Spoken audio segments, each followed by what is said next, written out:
Hey guys, it's your buddy Keith here at Essex Recording Studios in England. I'm in the control room, and today I've got a Les Paul. Really cool Gibson, and for those who are very observant and perceptive, I wonder if you know what this is. You can probably already tell by the headstock and the fretboard that this is not any ordinary Les Paul.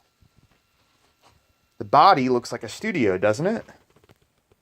The paint job, if you look real close, let's see if we can get it in this light, is it's like a metallic, almost like a candy red. Kind of hard to see with this phone in this light. But yeah, this is a limited edition, very limited edition, 2008 only.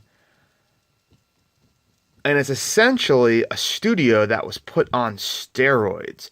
This was the Les Paul Robot. The very first generation of these guitars with the that automatic tuning system that we see today. It's a love it or hate it type thing. And the guy that had this hated it, so he got rid of it. He converted it to normal tuners. We'll take a look at it here in a second. But I just want to talk about some of the features here that I really like on this guitar and that, in my opinion, make it super, super special. So yes, comes in this Gibson USA case. I always think it's really funny how they put the Made in Canada right next to the USA. But real plush, nice case. What makes it special? The color. So you've got this pearlescent. There we go. We can see it a little bit there. Let me play around with the lighting settings. Go real bright. Can't really see it too well. But you've got a nice kind of candy pearl metallic red paint job. Ebony fretboard. Highly desired in the world of Les Pauls and usually reserved for custom Les Paul custom models. This killer binding looks really good. You know, the caps go up to the sides of the inlays. I don't know what they call this piece right here that goes to the side of the fret. Did I say inlays? But if you know what that piece is called, I would like you to comment and tell me. Really would. And I love this headstock. I mean, on a studio, or even some of the other mid-range or even more expensive models, you get like a silkscreen logo printed on. And here you've got a real mother of pearl Gibson logo and crown inlay here, and it just looks awesome. Okay, let's spin this bad boy around and show you what's been modified slightly. So first off, I think it's either this controller or this one, or this knob or this knob. One of them was different on the robot, and it looked a little funky, and that's where you could adjust, I think, the tunings you could change into. So that was just put back to a normal knob. Okay, the tuners are normal Grover tuners. There you can see the serial number, made in USA, 2008. And, oh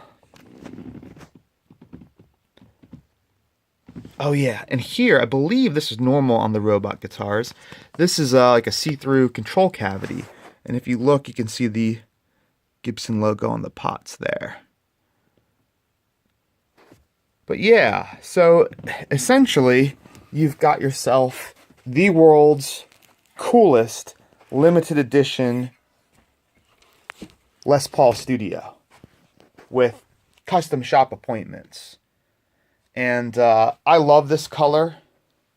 I think it's super cool. I love the ebony fretboard and all the little features that really, I mean, today, the only way you could get these features on a guitar is on a Les Paul is through the custom shop, because they don't make them with this kind of configuration, this color, everything else. The only other thing I'll note on here is it looks like the neck pickup was reversed. And I've seen people do this before. I've seen people do lots of different things. I've seen them take this pickup and turn it around so that the poles are on this side. I've seen them take this part and reverse it. I've seen people take the strings and wrap it around. So it's just a matter of taste. There are no rules. You know, any slight adjustment to height, to distance, changes sound and tone. Sometimes marginally, sometimes majorly. But, it's different strokes for different folks. And that's something that's easily, just take it out, swap it over, put it back in if you want it that way.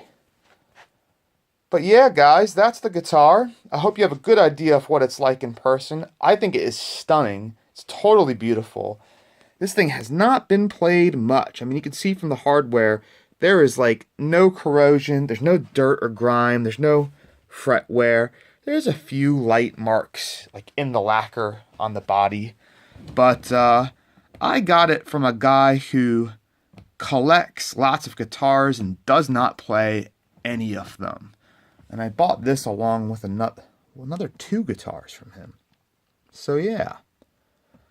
Hopefully it goes to a good home with someone who appreciates it as much as I do.